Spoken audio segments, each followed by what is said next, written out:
struktur permodalan, perseroan mempunyai kekayaan sendiri yang terpisah dari kekayaan masing-masing pemegang saham PT, termasuk dalam hal harta kekayaan PT adalah modal yang terdiri dari modal perseroan atau modal dasar, yaitu jumlah maksimum modal yang disebutkan dalam akte pendirian.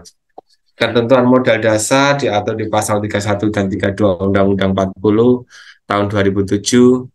Modal PT terdiri atas seluruh nominal saham dengan di pasal 31 ayat 1 modal dasarnya paling sedikit 50 juta. Ini ada di pasal 32 ayat 1.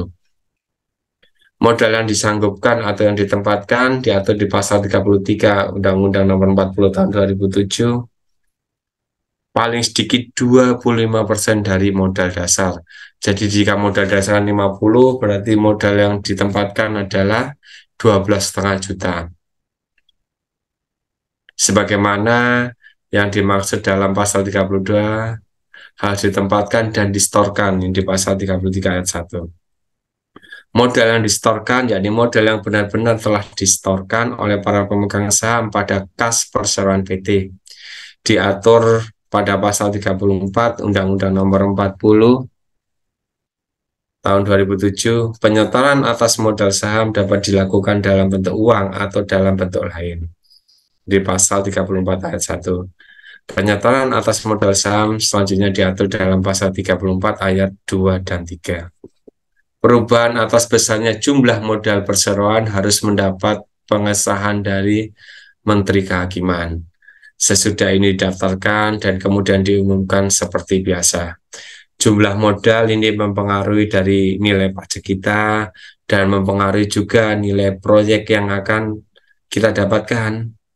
Kalau modal dasar kita kecil, otomatis proyek yang kita dapatkan juga akan kecil.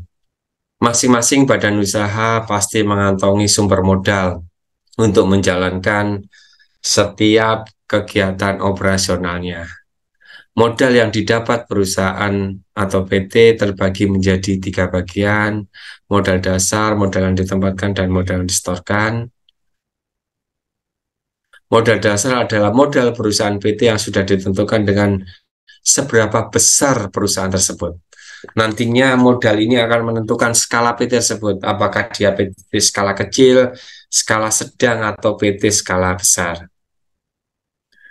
Modal yang ditempatkan yaitu badan usaha yang terbentuk dari berbagai pihak, yang mana setiap pihak tersebut akan menanamkan modalnya untuk mendirikan perusahaan. Jadi jenis modal ini akan mengacu pada jumlah modal yang diberikan oleh para pemegang saham perusahaan tersebut.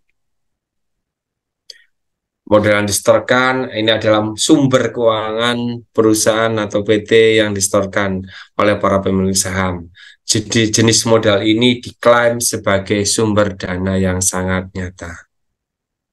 Seluruh total modal yang distorkan oleh para pemegang saham adalah 25% dari modal dasar. Artinya jumlah modal yang distorkan nanti harus sama dengan modal yang ditempatkan oleh para pemilik perusahaan. Jenis-jenis saham di dalam PT terbagi atas saham sero atau atas nama, yaitu nama persero ditulis di atas surat sero setelah didaftarkan dalam buku perseroan terbatas sebagai persero. Saham atau sero pembawa yaitu suatu saham yang di atas surat tidak disebutkan nama perseronya. Saham atau sero kumulatif preferen. Sero kumulatif preferen ini mempunyai hak lebih dari sero preferen. Bila hak tersebut tidak bisa dibayarkan pada tahun sekarang, maka dibayarkan pada tahun berikutnya. Sero biasa, sero preferen, dan sero kumulatif ya. Secara garis besar terdapat 6 jenis PT. Pertama ada perseroan terbatas terbuka atau TBK. Perseroan terbatas terbuka atau TBK atau yang sering disebut dengan PT yang sudah go public atau IPO, Initial Public Offering. Karena penyetoran modal di dalamnya bersifat terbuka untuk masyarakat. Jenis PT ini akan menjual sahamnya ke masyarakat melalui pasar modal. Beberapa contoh PT terbuka, PT TBK ada PT Bank Sentral Asia TBK, BCA, PT Telekomunikasi Indonesia Persero TBK, Telkom Indonesia ya, PT Perusahaan Gas Negara Persero TBK, PGN, dan lain-lain. Yang kedua ada PT tertutup. Berbanding terbalik dengan PT TBK, PT tertutup adalah jenis PT yang tidak melakukan aktivitas jual beli sahamnya untuk masyarakat luas. Modal yang didapat dari jenis PT ini bisa dari kalangan tertentu saja, seperti dari sahabat, keluarga, kerabat, dan lain-lain. Contohnya adalah Salim Group, Bagi Group, Sinarmas Group, Lipo Group, dan lain-lain. Ada yang namanya juga PT kosong. Jenis PT yang telah mengantongi izin usaha dan izin lainnya, tapi belum memiliki kegiatan yang dilakukan untuk kelangsungan perusahaan. Contoh ada PT Sarana Rekatama Dinamika, PT Asian Biskuit, PT Adam Air, PT Semen Kupang, PT Banyur Air, dan lain-lain. Ada PT Domestik, jenis PT yang sudah berdiri dan menjalankan operasional perusahaannya di dalam negeri dan harus mengikuti seluruh aturan yang berlaku di dalam negeri. Ada PT Perseorangan yang kita bahas kemarin, jenis PT yang seluruh sahamnya dipegang dan dimiliki oleh satu orang saja. Orang tersebut juga akan berperan langsung sebagai direktur perusahaan. Jadi memiliki kewenangan tunggal, di mana dia akan menguasai seluruh wewenang direktur dan RUPS, Rapat Umum Pemegang Saham. Dan keenam ada PT asing atau PT jenis PT yang didirikan di luar negeri atau negara lain dengan mengikuti dan menjalankan peraturan yang berlaku dalam negara tersebut. PMA, PT PMA itu juga termasuk PT domestik ya, karena didirikan di dalam negeri. Namun, jika ada orang asing yang bangun perusahaan PT di dalam negeri, maka perusahaan atau para investor di dalamnya harus mengikuti dan menjalankan perusahaan sesuai dengan undang-undang yang berlaku di dalam negeri. Pembagian wewenang dalam perseroan terbatas. Dalam perseroan terbatas, sebagian kekayaan perusahaan dan kekayaan pemilik modal terpisah. Juga ada pemisahan antara pemilik perusahaan dan pengelola perusahaan. Pengelola perusahaan dapat diserahkan kepada tenaga-tenaga ahli dalam bidangnya atau profesional. Struktur organisasi PT terdiri dari pemegang saham, direksi, dan komisaris ya. Jadi organ PT ini ada 3, adik-adik ini harus diingat nih. Pemegang saham, jajaran direksi, dan dewan komisaris. Di dalam PT, para pemegang saham melalui komisarisnya melimpahkan wewenangnya kepada direksi untuk menjalankan dan mengembangkan perusahaan sesuai dengan tujuan dan bidang usaha perusahaan. Dalam kaitan dengan tugas tersebut, direksi berwenang untuk mewakili perusahaan, mengadakan perjanjian dan kontrak, dan sebagainya. Apabila terjadi kerugian yang amat besar di atas 50%, maka direksi harus melaporkannya kepada para pemegang saham dan pihak ketiga untuk kemudian dirapatkan. Komisaris memiliki fungsi sebagai pengawas kinerja jajaran direksi perusahaan. Komisaris bisa memeriksa pembukuan, menegur direksi, memberi petunjuk, bahkan bila perlu memberhentikan direksi untuk segera menyelenggarakan direksi dengan cara menyelenggarakan rapat umum pemegang saham untuk mengambil keputusan apakah direksi akan diberhentikan atau tidak. Dalam rapat umum pemegang saham RUPS, semua pemegang saham besar maupun kecil apapun sahamnya memiliki hak untuk mengeluarkan suaranya. Dalam RUPS sendiri dibahas masalah-masalah yang berkaitan dengan evaluasi kinerja dan kebijakan perusahaan yang harus dilaksanakan negara. Bila pemegang saham berhalangan, dia bisa melempar suara miliknya ke pemegang lainnya yang disebut proksi. Hasil RUPS biasanya dilimpahkan ke komisaris untuk diteruskan ke direksi dan dijalankan. Isi RUPS pertama ini menentukan direksi dan pengangkatan komisaris. 2. Memberhentikan direksi atau komisaris. 3.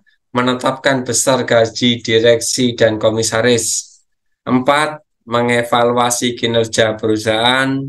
5. Memutuskan rencana penambahan ataupun pengurangan saham perusahaan. 6. Menentukan kebijakan perusahaan. 7. Mengumumkan pembagian laba atau dividen perusahaan. Keuntungan utama membentuk perusahaan perseroan terbatas atau PT. Pertama, kewajibannya terbatas. Tidak seperti partnership, pemegang saham setiap sebuah perusahaan tidak memiliki kewajiban untuk obligasi dan hutang perusahaan. Akibatnya, kehilangan potensial yang terbatas tidak dapat melebihi dari jumlah yang mereka bayarkan terhadap saham. Tidak hanya ini, mengizinkan perusahaan untuk melaksanakan dalam usaha yang beresiko, tetapi kewajiban terbatas juga membentuk dasar untuk perdagangan di saham perusahaan. Masa hidupnya abadi. Aset dan struktur perusahaan dapat melewati masa hidup dari pemegang sahamnya, pejabat atau direkturnya. Ini menyebabkan stabilitas modal yang dapat menjadi investasi dalam proyek yang lebih besar dan dalam jangka waktu yang lebih panjang daripada aset perusahaan tetap. Dapat menjadi subjek disolusi dan penyebaran. Manajemen dan spesialisasi memungkinkan pengelolaan modal yang efisien sehingga memungkinkan untuk melakukan ekspansi. Dan dengan menempatkan orang yang tepat, efisiensi maksimum dari modal yang ada, dan juga adanya pemisahan antara pengelola dan pemilik perusahaan, sehingga terlihat tugas pokok dan fungsi masing-masing. Kelemahan mendirikan PT, kerumitan perizinan dan organisasi untuk mendirikan sebuah PT tidaklah mudah. Selain biayanya yang tidak sedikit, PT juga membutuhkan akte notaris dan izin khusus untuk usaha tertentu. Lalu dengan besarnya perusahaan tersebut, biaya pengorganisasian akan keluar sangat besar. Belum lagi kerumitan dan kendala yang terjadi dalam tingkat personel. Hubungan antar perorangan juga lebih formal dan terkesan kaku. Hal-hal dari hasil RUPS ini mendapatkan pengesahan Menurut Undang-Undang PT Nomor 40 Tahun 2007 di ayat 3, hal-hal dari hasil RUPS yang perlu mendapatkan pengesahan dari Menteri Hukum dan HAM adalah perubahan atas nama perseroan dan atau tempat kedudukan perseroan. Perubahan, maksud dan tujuan serta kegiatan usaha perseroan. Pertama, perubahan jangka waktu berdirinya PT. 2. Perubahan besarnya modal dasar. 3. Perubahan pengurangan modal yang ditempatkan atau disetorkan. Dan atau yang keempat, perubahan perseroan dari status tertutup menjadi terbuka. Atau bisa juga sebaliknya. Ini yang mendapatkan pengesahan Sedangkan yang cukup didaftarkan, sementara itu hasil RUPS yang cukup didaftarkan saja adalah pengangkatan dan pemberhentian Dewan Komisaris dan jajaran direksi. 2. Penambahan modal ditempatkan atau yang disetorkan. Ini cukup didaftarkan, tidak perlu pengesahan. Organisasi yang teratur. Unsur-unsur PT sebagai badan hukum merupakan organisasi yang teratur. Dalam perusahaan atau PT juga harus memiliki organisasi perseroan yang di dalamnya terdapat rapat umum pemegang saham, direksi, dan dewan komisaris. Struktur ini tercantum di dalam pasal 1 ayat 2 dalam Undang-Undang PT. Ketiga komponen ini nantinya akan menggerakkan perusahaan atau PT tersebut. Untuk itu, konsep organisasi ini harus bisa dilakukan dengan baik. PT memiliki kekayaan sendiri. Bentuk kekayaan sendiri berupa modal dasar. Hal ini seperti yang tercantum di pasal 21 ayat 1 Undang-Undang PT, yang mana modal dasar ini terdiri dari semua nominal dan kekayaan dalam bentuk lain berupa benda yang bisa bergerak ataupun diam. Kekayaan tersendiri ini nantinya akan menghasilkan konsekuensi yuridis untuk PT yang erat kaitannya dengan tanggung jawabnya sebagai debitur atau pihak ketiga, yaitu hanya sebatas kekayaan yang dikantongi oleh perusahaan. PT dapat melakukan hubungan hukum sendiri. Sebagai salah satu bentuk badan hukum, maka status PT akan menjadi jelas di mata hukum. Hal ini dikarenakan mereka tergolong subjek hukum. Untuk itu, perusahaan juga berhak dan memiliki wewenang untuk melakukan hubungan hukum atau perbuatan hukum dengan pihak kedua atau pihak ketiga yang diwakilkan oleh direksi. Ketentuan ini seperti yang sudah tercantum di pasal 14 Undang-Undang PT. Memiliki tujuan sendiri. Sebagai salah satu bentuk badan usaha yang melakukan kegiatan operasional usaha, maka PT harus memiliki tujuannya sendiri. Jadi kesimpulannya, berdasarkan penjelasan di atas, bisa kita tarik kesimpulan bahwa pengertian PT atau perusahaan terbatas adalah salah satu bentuk badan usaha yang sudah dilindungi secara hukum dan modal di dalamnya bersumber dari berbagai saham atau perhimpunan modal dan obligasi atau surat hutang ya.